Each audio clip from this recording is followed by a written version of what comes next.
Dian Selvia dari kelompok 7. Di sini saya akan membawakan materi tentang sewa ekonomi dan pendapatan pindahan. Dalam menerangkan mengenai sewa ekonomi dan pendapatan pindahan, ada beberapa persoalan yang perlu diketahui terlebih dahulu. Yang pertama, dua definisi yang berbeda mengenai sewa ekonomi. Yang kedua, tentang sewa tanah yang merupakan satu bentuk khusus dari sewa ekonomi. Dan yang ketiga, perbedaan pengertian antara sewa ekonomi dan pendapatan pindahan. Definisi sewa ekonomi perlu dibedakan antara definisi yang bersifat umum dan definisi yang mengaitkan sewa ekonomi dan pendapatan pindahan. Definisi umum. Dalam pengertian yang umum, pada dasarnya sewa ekonomi dapat diartikan sebagai harga yang dibayar ke atas pengguna tanah dan faktor-faktor produksi lainnya.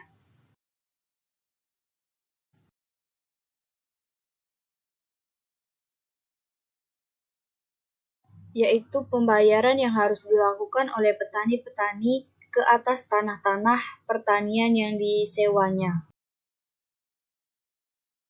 dari tuan-tuan tanah pada masa itu.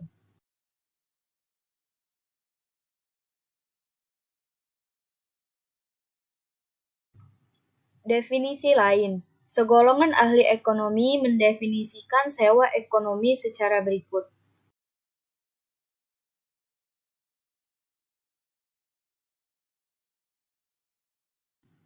Sewa ekonomi adalah bagian pembayaran ke atas suatu faktor produksi yang melebihi dari pendapatan yang diterima dari pilihan pekerjaan lain yang terbaik yang mungkin dilakukannya.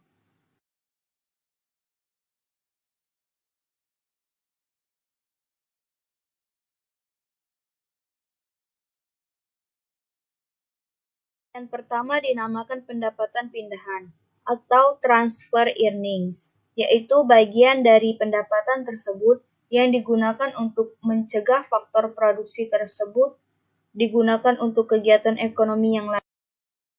Yang kedua dinamakan sewa ekonomi, yaitu bagian dari pendapatan yang merupakan perbedaan di antara pendapatan yang diterima dengan pendapatan pindahan. Tanah dan sewa ekonomi. Tanah merupakan faktor produksi yang jumlahnya tidak dapat diubah, yaitu jumlahnya tidak dapat ditambah atau dikurangi. Yang dapat dilakukan adalah memperbaiki mutu dari tanah yang tersedia. Misalnya, dengan menyediakan irigasi yang baik di tanah-tanah yang digunakan untuk persawahan dan membuat proyek-proyek mencegah banjir di tanah-tanah yang sering digenangi air. Sebagai akibat dari sifat penawaran tanah seperti yang dinyatakan ini, di dalam analisis ekonomi kurva, penawaran tanah bersifat tidak elastis sempurna.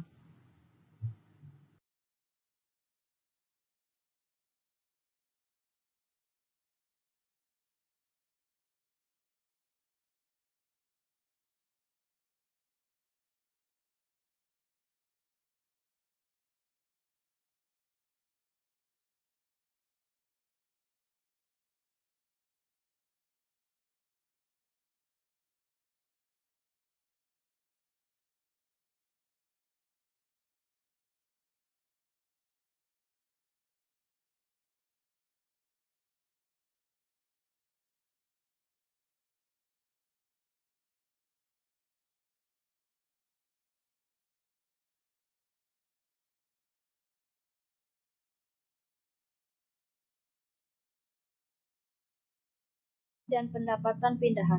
Dalam pengertian yang lebih disempurnakan, sewa ekonomi yang juga dinikmati oleh faktor-faktor produksi lainnya yang penawarannya semakin bertambah apabila harganya naik.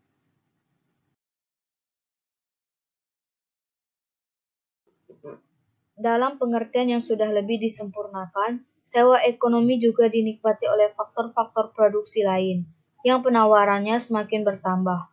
Apabila harganya naik, tenaga kerja sebagai contohnya. juga akan memperoleh sewa ekonomi, seperti gambar ini.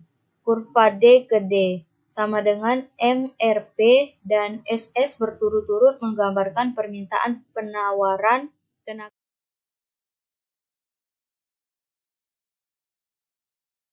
Modal dan suku bunga. Pembayaran ke atas modal yang dipinjam dari pihak lain dinamakan dengan bunga. Biasanya dinyatakan sebagai persentase dari modal yang dipinjam, seperti misalnya 10%, 12%, ataupun 15%. Bunga yang dinyatakan sebagai persentase dari modal dinamakan suku bunga. Pada umumnya, persentase dinyatakan menunjukkan suku bunga dari sejumlah modal di dalam satu tahun. Dengan demikian, kalau dinyatakan suku bunganya ialah 15%, artinya modal yang dipinjamkan memperoleh suku bunga sebanyak 15% dalam kurun waktu 1 tahun. Di dalam perekonomian modern, perusahaan-perusahaan memerlukan modal untuk menjalankan dan memperbesar usahanya.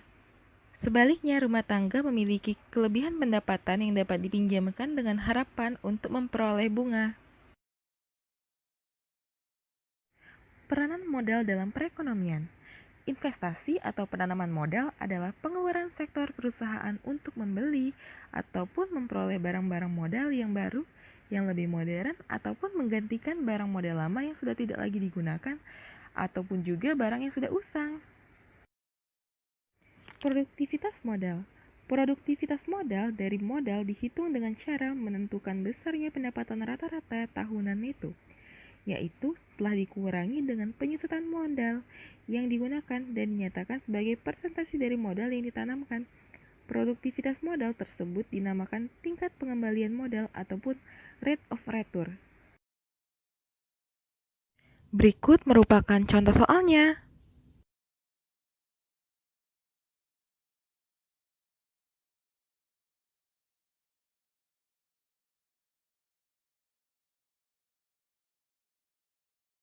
Nah, pembahasan soalnya ialah modal dan biaya pengurusan angkot tersebut ialah 100 juta, kita tambahkan 25 juta, maka total keseluruhannya ialah 125 juta.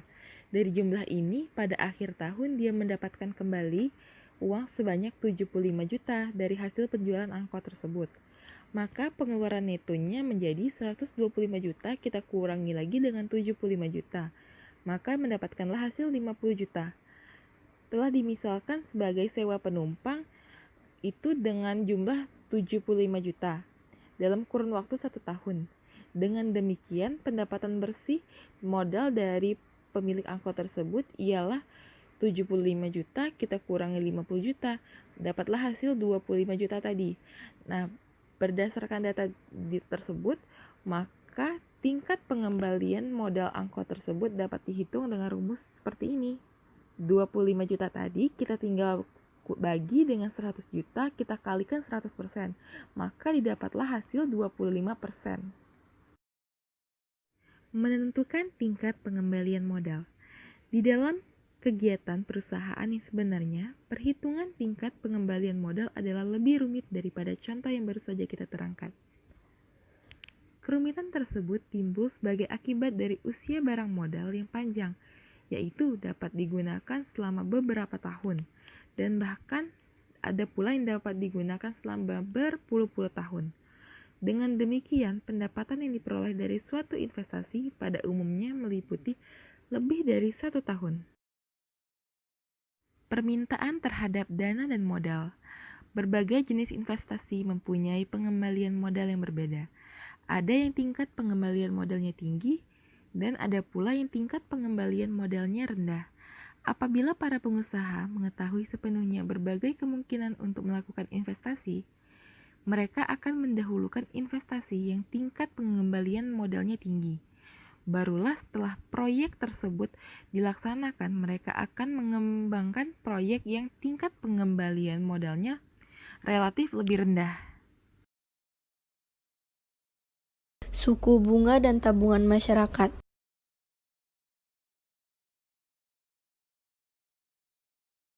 Dalam suatu perekonomian, tidak semua pendapatan yang diterima masyarakat akan digunakan untuk pengeluaran konsumsi. Sebagian dari pendapatan tersebut akan disisihkan oleh penerima pendapatan sebagai tabungan. Penabungan ini dilakukan untuk beberapa tujuan, seperti yang pertama, membiayai pengeluaran konsumsi semasa sudah mencapai usia pensiun, yang kedua, mengumpulkan biaya pendidikan anak-anak pada masa mereka dewasa, dan yang ketiga, berjaga-jaga di dalam menghadapi kesusahan di masa yang akan datang. Dalam analisis ekonomi, terdapat dua pandangan yang berbeda tentang faktor penting yang menentukan jumlah tabungan dalam masyarakat. Yang pertama adalah pandangan tradisional atau pandangan klasik, yang kedua adalah pandangan modern atau pandangan Keynes. Pandangan klasik atau pandangan tradisional yaitu pandangan ahli-ahli ekonomi yang digolongkan sebagai ahli ekonomi klasik atau ahli-ahli ekonomi yang hidup di akhir abad ke-18 sehingga permulaan abad ke-20. Berkeyakinan bahwa jumlah tabungan yang dilakukan masyarakat ditentukan oleh suku bunga. Semakin tinggi suku bunga, semakin besar jumlah tabungan yang akan dilakukan masyarakat. Secara grafik, sifat perkaitan ini adalah seperti yang terdapat dalam gambar. Kurva SM adalah kurva tabungan. Keadaan yang semakin naik tersebut menggambarkan bahwa semakin tinggi suku bunga, semakin banyak jumlah tabungan. Dapat dilihat bahwa pada waktu suku bunga adalah 6%, jumlah tabungan adalah S0, dan tabungan bertambah menjadi S1 pada waktu suku bunga mencapai 12%. Pandangan Keynes atau pandangan modern, yaitu pandangan sesudah masa klasik. Tabungan ini tergantung kepada pendapatan nasional atau pendapatan seluruh penduduk dalam perekonomian. Pada tingkat pendapatan nasional yang rendah, tabungan adalah negatif, yaitu konsumsi masyarakat lebih tinggi dari pendapatan nasional. Semakin tinggi pendapatan nasional, semakin tinggi juga tabungan masyarakat. Sifat ini ditunjukkan oleh kurva S di dalam gambar. Untuk membiayai konsumsi yang lebih tinggi pada waktu pendapatan nasional rendah, masyarakat harus menggunakan tabungan yang dibuat pada masa lalu. Di dalam gambar, tabungan yang negatif tersebut terjadi pada tingkat pendapatan kurang dari Y0. Misalnya, pada pendapatan sebesar Y2, tabungan masyarakat adalah min S2. Nilai negatif ini berarti masyarakat tersebut meminjam dari pihak lain atau menggunakan tabungan masa lalu untuk membiayai konsumsi yang mereka lakukan. Pada waktu pendapatan nasional adalah Y0, tabungan adalah 0. Dan sesudah itu, semakin tinggi pendapatan nasional, semakin besar jumlah tabungan. Pada pendapatan nasional sebesar Y1, tabungan adalah S1. Dari penjelasan ini, dapat dilihat bahwa dalam pandangan modern, suku bunga kurang penting peranannya dalam menentukan jumlah tabungan masyarakat. Yang menjadi pertanyaan, yang manakah yang merupakan pandangan yang tepat? Pandangan klasik atau pandangan Keynes? Susah untuk memberikan jawaban dalam persoalan ini. Apabila dibandingkan tabungan di Amerika Serikat yang suku bunganya rendah tetapi tabungan tinggi, dan di Indonesia yang suku bunganya tinggi tetapi tabungannya rendah. Pandangan modern dapat menjelaskan keadaan tersebut. Walau bagaimanapun, dalam jangka pendek, di mana pendapatan nasional adalah relatif tetap, suku bunga yang lebih tinggi akan dapat menarik lebih banyak tabungan. Penentuan suku bunga. Dalam menganalisis faktor-faktor yang menentukan suku bunga, juga terdapat perbedaan pendapat di antara ahli-ahli ekonomi klasik dan Keynes. Yang pertama, pandangan klasik. Menurut ahli ekonomi klasik, suku bunga ditentukan oleh permintaan ke atas tabungan dan penawaran tabungan. Bagaimana kedua-dua faktor ini menentukan suku bunga ditunjukkan dalam gambar.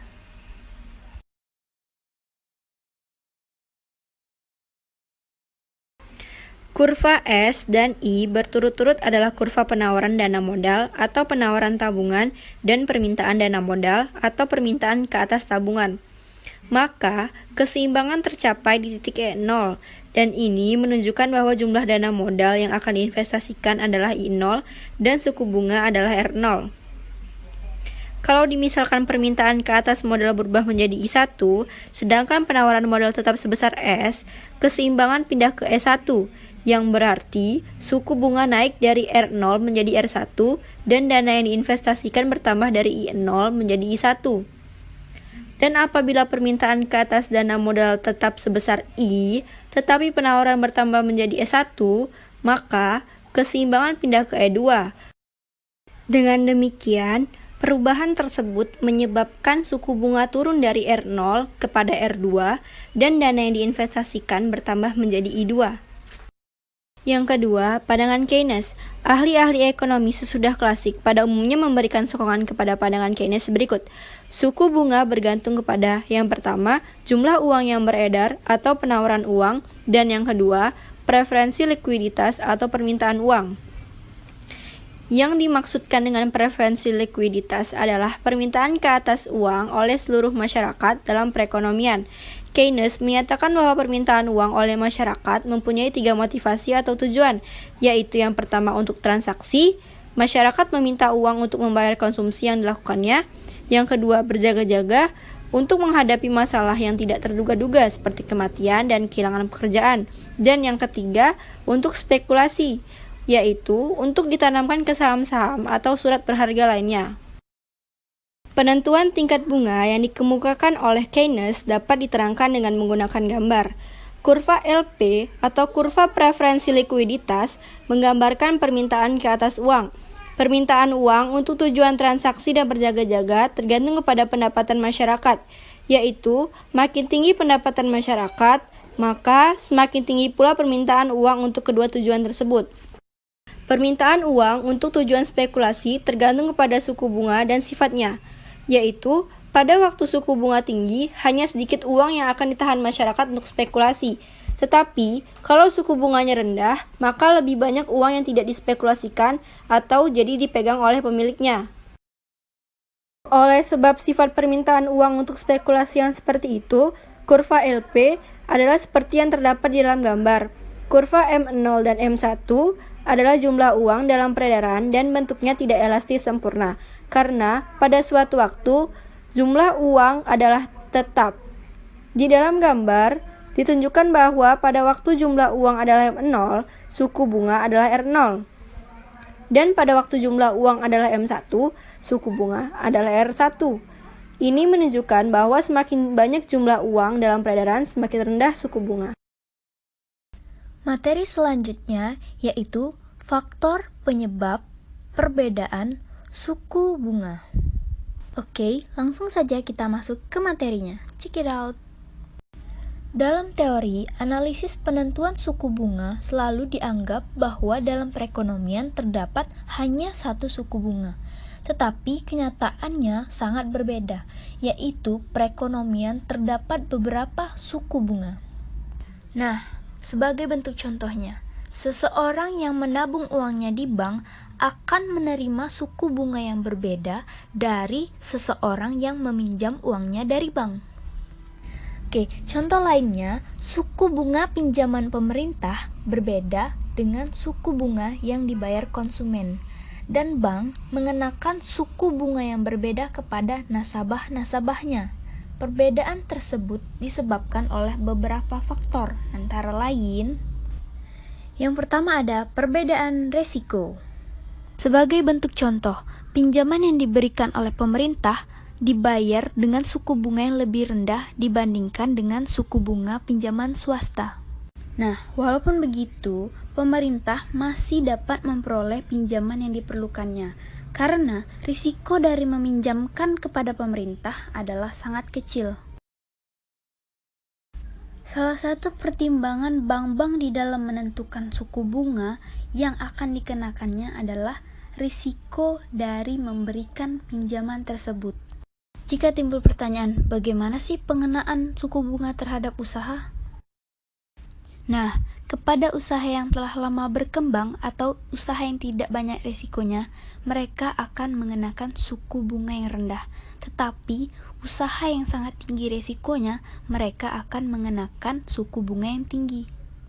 Faktor selanjutnya yaitu ada jangka waktu pinjaman. Nah, Semakin lama jumlah modal dipinjamkan, semakin besar tingkat bunga yang harus dibayar.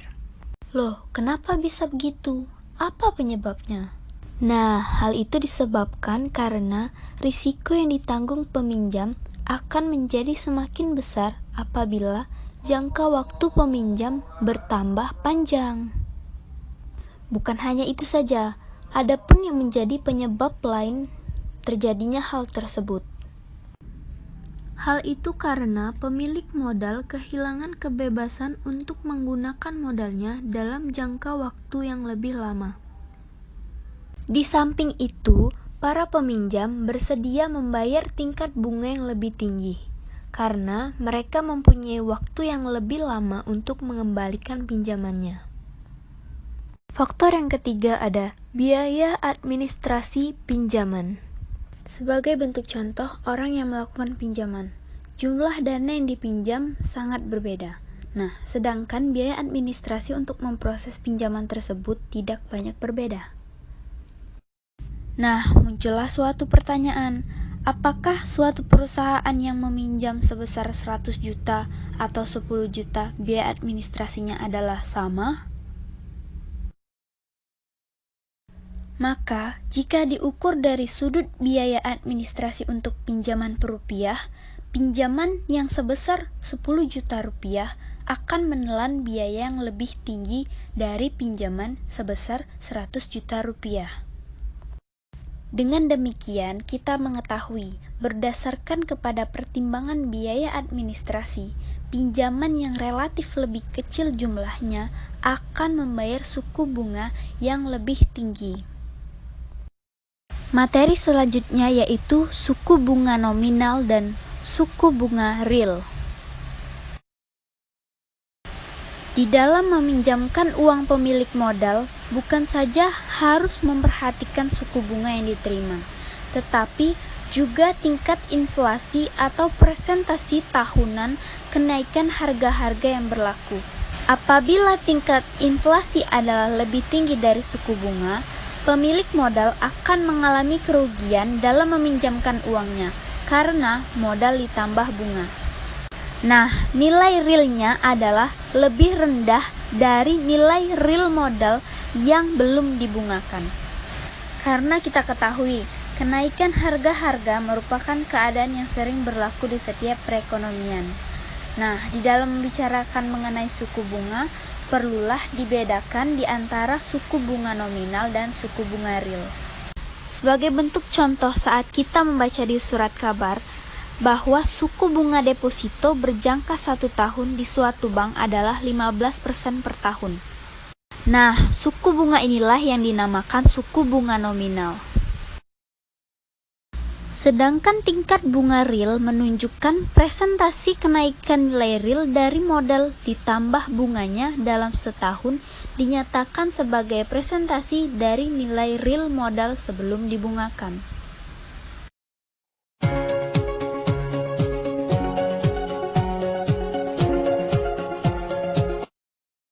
Dalam kegiatan perusahaan, keuntungan ditentukan dengan cara mengurangkan biaya yang dikeluarkan dari hasil penjualan.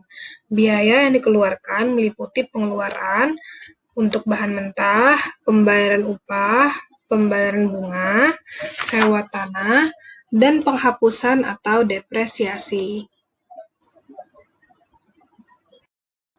Apabila hasil penjualan yang diperoleh dikurangi dengan biaya-biaya tersebut, nilainya positif, maka diperoleh keuntungan. Begitupun sebaliknya.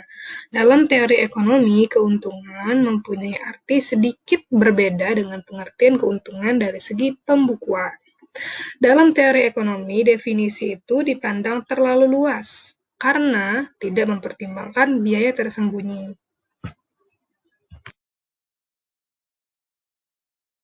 Biaya tersembunyi meliputi pendapatan yang seharusnya dibayarkan kepada pengusaha yang menjalankan sendiri perusahaannya. 1. Tanah dan modal sendiri yang digunakan. 2. Bangunan dan peralatan pabrik yang dimiliki sendiri.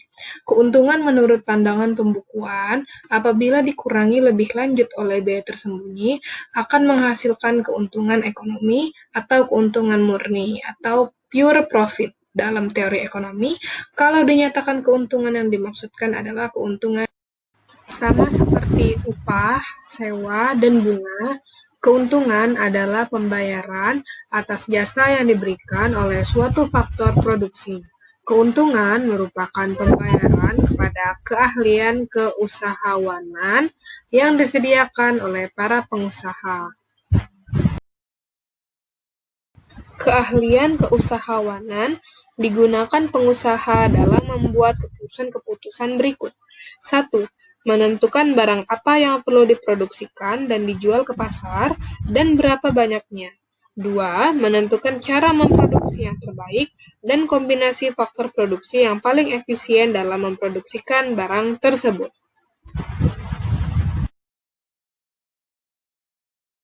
Apabila usaha pengusaha tersebut berhasil, maka akan mendapatkan keuntungan ekonomi atau keuntungan murni.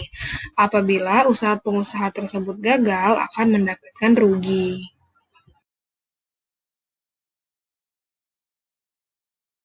Kegiatan perusahaan adalah memenuhi permintaan pasar masa sekarang dan permintaan pasar di masa yang akan datang. Dalam perekonomian, tidak mudah menentukan keadaan yang akan terjadi di masa depan. Yang dapat dilakukan pengusaha hanya membuat ramalan tentang keadaan yang akan terwujud di masa depan. Dari ramalan tersebut, pengusaha kemudian menentukan strategi kegiatan usahanya. Para pengusaha harus menentukan apakah produksinya harus ditambah atau dikurangi. Namun, ramalan tersebut belum tentu tepat. Berarti, dalam membuat ramalan, pengusaha menghadapi resiko ketidaktepatan ramalannya. Jika ramalannya salah, maka akan mendapatkan rugi. Tapi jika ramalannya tepat, maka akan mendapatkan untung. Maka, ditinjau dari sudut risiko yang dihadapi oleh setiap jenis usaha, keuntungan dipandang sebagai pembayaran untuk menghadapi resiko. Kegiatan perusahaan dalam melakukan inovasi yaitu 1. Mengadakan pembaruan dalam manajemen, 2. Pemasaran dan teknik memproduksi, 3. Memegang peranan penting di dalam menjamin kesuksesan usaha tersebut. Dengan melakukan inovasi juga, teknik memproduksi yang baru dapat diperkenalkan, mutu produksi dapat diperbaiki, biaya produksi diturunkan lebih lanjut, dan barang baru dapat diperkenalkan. Langkah-langkah seperti itu, di satu pihak, dapat menaikkan hasil penjualan, dan di lain pihak menurunkan biaya per unit produksi. Kedua perubahan ini akan menaikkan keuntungan perusahaan. Dengan demikian, keuntungan dapat pula dipandang sebagai pembayaran ke atas kegiatan inovasi. Dari analisis berbagai pasar, disimpulkan bahwa dalam perekonomian terdapat perusahaan yang dapat menghalangi kemasukan perusahaan baru ke dalam pasar.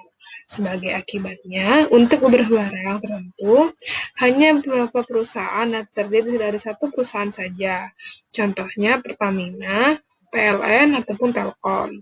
Terdapat kemungkinan untuk membatasi persaingan ini memungkinkan perusahaan untuk memperoleh keuntungan yang melebihi normal dalam jangka panjang. Keadaan ini dicapai perusahaan-perusahaan tersebut dengan membatasi produksi dan menjamin agar tingkat harga melebihi biaya rata-rata. Kemungkinan untuk memperoleh keuntungan secara yang baru diterangkan ini menyebabkan ahli-ahli ekonomi berpendapat bahwa keuntungan boleh pula dipandang sebagai pendapatan dari kekuasaan monopoli yang dimiliki perusahaan.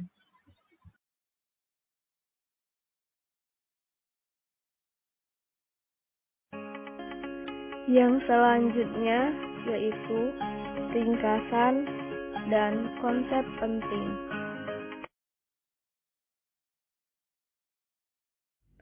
Baiklah, agar teman-teman lebih paham lagi atau agar lebih jelas lagi, ini merupakan ringkasan dan konsep penting dari materi bab 17 atau bab sewa, bunga, dan keuntungan. Yang pertama kita bahas yaitu ringkasan. Pertama, dalam perekonomian, di samping tenaga kerja, terdapat faktor-faktor produksi lain seperti tanah, modal, dan keahlian keusahawanan. Ketiga faktor produksi yang baru disebut ini, apabila digunakan, maka akan memperoleh pendapatan. Tanah memperoleh sewa, modal memperoleh bunga, dan keahlian keusahawanan memperoleh keuntungan. Yang kedua, dalam pemikiran ahli-ahli ekonomi yang terdahulu, sewa selalu dikaitkan dengan sewa tanah. Dalam konteks ini, sewa selalu diartikan sebagai ganjaran atau pendapatan yang diterima dari penggunaan sebidang tanah. Dalam pemikiran modern, terdapat suatu konsep lain yang berhubungan dengan sewa, yaitu sewa ekonomi. Yang ketiga, untuk memproduksi barang dan jasa, diperlukan barang-barang modal dan peralatan produksi lainnya. Perbelanjaan ke atas barang modal dan peralatan produksi lain memerlukan investasi yang dibiayai oleh dana modal. Apakah investasi tersebut merupakan kegiatan yang menguntungkan atau sebaliknya? Tergantung kepada dua faktor, yaitu tingkat pengembalian modal dan suku bunga. Suatu proyek investasi dikatakan menguntungkan apabila tingkat pengembalian modal melebihi suku bunga. 4. Dalam teori ekonomi, terdapat dua pandangan yang menerangkan bagaimana suku bunga ditentukan. Dalam teori klasik, suku bunga ditentukan oleh interaksi di antara permintaan ke atas dana modal atau permintaan untuk investasi dan penawaran dana modal atau tabungan masyarakat. Teori yang kedua, yaitu teori yang dikemukakan oleh Keynes, berpendapat suku bunga ditentukan oleh interaksi antara permintaan uang dan penawaran uang. Yang kelima, dalam teori, di dalam perekonomian akan terwujud suatu suku bunga tertentu. Dalam praktiknya, terdapat beberapa suku bunga. Faktor utama yang menimbulkan beberapa suku bunga adalah perbedaan risiko, perbedaan jangka waktu pinjaman, dan perbedaan biaya administrasi pinjaman. Yang keenam, terdapat beberapa alasan yang menerangkan mengapa pengusaha mendapat ganjaran yang berbentuk keuntungan yang diperoleh para pengusaha. Pengusaha perlu memperoleh keuntungan dan kegiatannya. Keuntungan dianggap sebagai pembayaran dari keadaan berikut. Pertama, keuntungan merupakan pembayaran kepada keahlian keusahawanan dan kepada para pengusaha yang memilikinya, yang menggunakannya dalam kegiatan memproduksi. Kedua, keuntungan merupakan pembayaran terhadap pengambilan risiko dan ketidakpastian di masa depan yang dilakukan oleh para pengusaha. Ketiga, keuntungan merupakan ganjaran dari melakukan pembaruan atau inovasi dalam kegiatan memproduksi. Keempat, keuntungan adalah pembayaran ke atas kuasa monopoli yang dimiliki pengusaha di berbagai bidang. Selanjutnya, konsep penting yang terdapat di dalam materi bab 17 atau bab sewa, bunga, dan keuntungan. Yang pertama yaitu investasi atau penawaran modal adalah pengeluaran pengusaha untuk membeli barang modal, peralatan memproduksi, dan berbagai pengeluaran lain yang bertujuan untuk mewujudkan kemampuan untuk memproduksi barang dan jasa. Keuntungan ekonomi adalah pendapatan yang diperoleh pengusaha yang meliputi kelebihan hasil penjualan setelah ditolak biaya eksplisit dan biaya tersembunyi. Permintaan dana modal adalah keinginan para pengusaha, terutama yang ingin melakukan investasi, untuk meminjam tabungan yang diwujudkan dalam masyarakat dan digunakan untuk kegiatan memproduksi.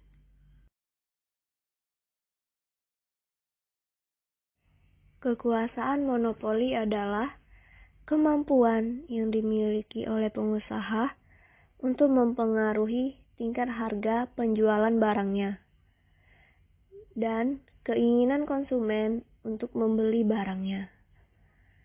Kekuasaan monopoli ini diperoleh dari menghasilkan barang yang berbeda dengan barang lainnya. Kekuasaan monopoli yang mutlak atau absolut diperoleh apabila perusahaan merupakan satu-satunya produsen di pasar.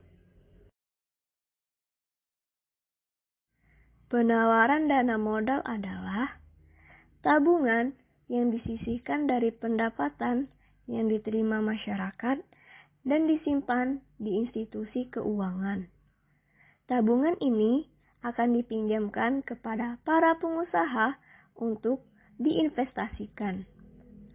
Pendapatan pindahan adalah pembayaran yang diperoleh sesuatu faktor produksi, terutama tanah dan tenaga kerja, yang merupakan bagian dari pendapatan yang merupakan ganjaran agar faktor produksi tersebut tidak pindah ke kegiatan yang lain. Produktivitas modal adalah tingkat pengembalian modal yang dinyatakan sebagai persentase tahunan dari jumlah modal yang diinvestasikan, yang menggambarkan pendapatan yang diperoleh dari dana modal yang digunakan untuk memberi peralatan dalam kegiatan memproduksi. Sewa ekonomi adalah bagian dari pendapatan yang diperoleh suatu faktor produksi di atas bagian pendapatan yang digunakan untuk mencegah faktor produksi itu digunakan dalam suatu kegiatan lain.